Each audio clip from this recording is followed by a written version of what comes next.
그러면 둘 4명 말고 사고 싶어. 4명? 어떻게? 동생하고 엄마 아빠하고 강아지하고. 강아지하고? 그나마 정 씨가 아이를 직접 키울 수 있었던 것은 집안에서 번역 일을 하기 때문이다. 정 씨에게 이혼은 처음엔 충격이었다. 이혼 직후 그가 원했던 행복은 쉽게 주어지지 않았고 오히려 더 큰 상처와 절망의 늪에서 벗어나기 힘들었다. 어디 이류로 내 인생이 이제 완전히 망가지는 것 같은 느낌. 그러다 보니까 스스로로 격리를 하고 피해 다니고 그랬죠. 근데 그 상태로 있으니까 못 살겠더라고요. 내가 이렇게 살아서는 안 되겠다. 완전히 밑바닥, 그러니까 자살 충동까지 이제 생겼거든요. 근데 현실을 수용하지 않으면 계속 나는 현실을 도피하는 거고. 그러니까 내가 이혼자라는 현실을 받아들이기가 굉장히 어려웠지만 그것을 받아들여야만이 그 다음 단계의 삶을 이제 살 수가 있다. 그런 마음을 이제 갖게 됐어요. 진짜 힘들고 힘든 건 어디서 시작되느냐? 정 씨는 2년이 걸려서야 현실을 인정하고 이혼의 상처를 극복했다. 사회적 이혼이기 때문에 사회적 이혼. 내가 이혼을 했기 때문에 그는 이제 다른 이혼자들의 상처를 치유하고 있다. 한마디 말 탁 던졌는데 딴 사람보다도 그러니까 막 그냥 확 반응을 하는 거예요. 그래서 막 상처받아 저 사람 다시는 안 만난다 그러고 그게 과다한 반응이 이혼한 사람한테 많이 나타납니다. 아직 우리 사회는 이혼자에 대해 너그럽지 않다. 그래서 대부분 이혼 사실을 숨긴 채 비슷한 처지의 사람들끼리 만나 의지하고 위로받는다. 회복되는데 가장 효과적인 것으로 지금 전 세계에 밝게 됐습니다.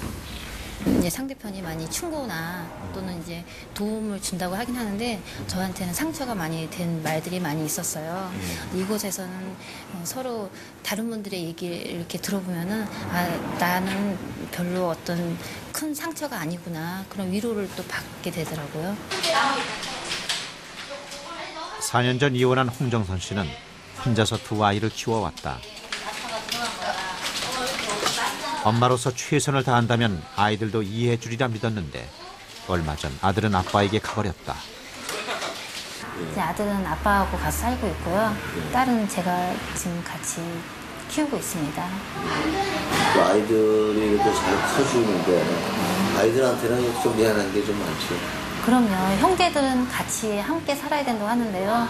이제 부모들 편의에 따라서 너 한 명, 나 한 명 편한 대로 이렇게 키우는 것 같아서 항상 미안한 마음이죠. 갈라선 것은 부모인데 오누이마저 갈라놓은 것 같아 홍 씨는 늘 가슴이 아프다. 게다가 홍 씨를 더욱 힘들게 하는 것은 경제적인 어려움이다. 누구 그릴 거야? 많이 힘들죠. 많이 힘들고요. 경제적인 거나 뭐 여러 가지도 힘들지만 주변의 그런 시선이 더 힘들게 하는 원인인 것 같아요. 네.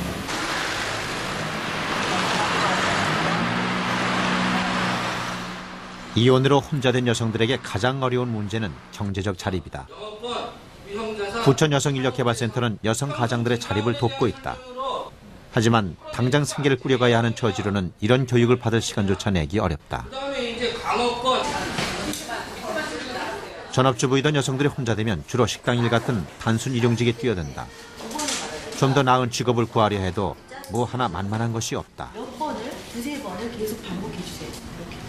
결심할 때는, 홀로서 결심할 때는 그러니까 모든 게 좀 자신이 있었거든요. 뭐는 못하겠냐 싶었는데 이렇게 막상 딱 정리를 하고 가는 막 요즘을 보면 정말 뭐 만만치는 않겠다라는 생각이 들거든요. 애들하고 이렇게 살아가는 거는 문제가 안 되는데 살아가기 위해서 필요한 게 그런 게 잘 안 되죠. 이미 늦어버린 나이에 홀로 된 여성들은 이 사회에 설 자리가 너무 없다. 이곳의 한식이나 분식 창업바는 그래서 인기가 높다. 체계적으로 요리를 배워 작은 분식 가게라도 내려는 것이다. 이제 우리가 너무 살아갈 일이 좀 막막하잖아요. 이제 분식 창업, 여성 가장들을 위한 분식 창업이다 해서 기가 썰게 돼가지고 찾아왔어요. 그러니까 이제 그게 뭐든지 다 스텝 바이 스텝. 이혼자들은 자신을 바라보는 사회의 편견을 극복하고 당당히 홀로 서고자 한다. 근데 주사는 그러나 그들이 이 사회로부터 입은 상처는 너무 깊다. 예, 이 모임이 여러분이 어떻게 안전하게 만들 것이냐. 여러분이 얼마나 내가 수치스러운 기쁨까지 나누냐에 따라서 다른 사람도 안전하다고 느끼는 거예요. 그 가정이 깨졌다는 거에 초점이 맞춰지면서 나락으로 떨어지고, 또 한 가지는 내가 막상 10년 넘었거든요. 91년도 했으니까 하고 나니까 나는 그 뭐랄까 문둥병자 같았어요.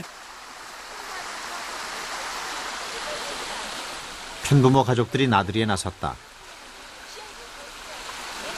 그동안 이혼의 아픔을 숨긴 채 살아왔던 25가정의 편부모 가족들. 이제 이 모임을 계기로 이혼 사실을 떳떳이 밝히고 세상 밖으로 나오려 한다.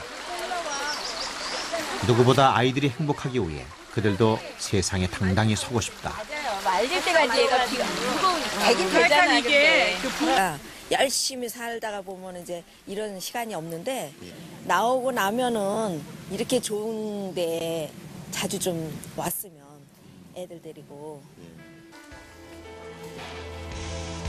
이혼을 선택할 수밖에 없었던 사람들. 이들이 이혼의 고통에서 벗어날 수 있도록 작은 배려가 필요한 시점이다.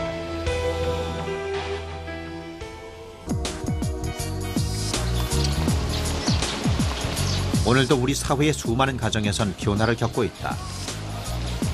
지난 한 해 하루 평균 840쌍이 결혼했다. 그러나 혼인 비율은 꾸준히 줄고 있다.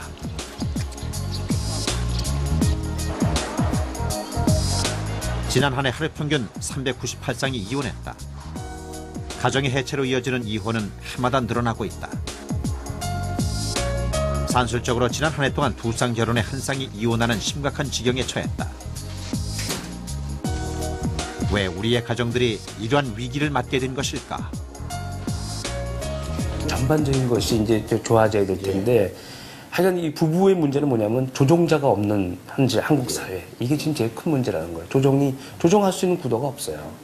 너무나도 깊고 너무나도 힘든 문제이기 때문에 이 얘기를 듣고서 좋은 충고를 해줄 수 있는 사람이 친구들도 안 된다는 거예요. 누구도 잘 안 되거든요.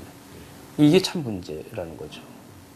그렇게 생각해요. 여기 와서 이렇게 말씀하시는 기회가 워낙 없기 때문에 남자들이 가정법률 상담소. 법원에 의해 조정 프로그램이 진행 중이다. 이곳 남편들의 이야기는 현재 처해 있는 남성들의 이야기를 대변하고 있다. 남편들은 자신들이 왜 이혼 요구를 받는지 그 이유를 모르고 있다. 다만 지금의 상황이 억울하고 화가 날 뿐이다. 이혼 소송 낸 것도 모르고 가압이 된 것도 모르고 조정이 아직 있는데 은행에서 당신 통장이 가압이 돼서 인식이 안 된다. 나 얼굴이 얼마나 뜨거워 있으니까 지금 어떻게 평등권을 주다가 보니까 뭐예요? 전 남편들이 전파를 만들었는데 근데 참지를 못하고 난 갖고 있는 게 전에 같으면 참으신 미대였었고 지금 아침부터 안 하고 살 수가 왜 있겠습니까? 서로 대립을 했을 때는요. 점점 더 TJ를 한 거예요. 그러니까 점점 더 악화가 되거든요. 그러니까 뭐 그때는 사실 뭐 무슨 무섭죠 그때는. 여성들이 의견을 내고 이것이 조정이 안 되는 부부 같으면은 이렇게 끊임없이 싸우고 충돌이 벌어지고 어떤 얘기를 하면 우리가 조정하는 방법을 모른다는 거죠. 지금까지 해왔던 사고방식에서 내가 스스로 깨고 나오려고 껍질을 깨려니까 그게 힘든 거예요. 제 자신이. 그러면서 화가 나는 거예요. 이것이 왜 이렇게 어려운가. 근데 실제로 보면 조정해주는 역할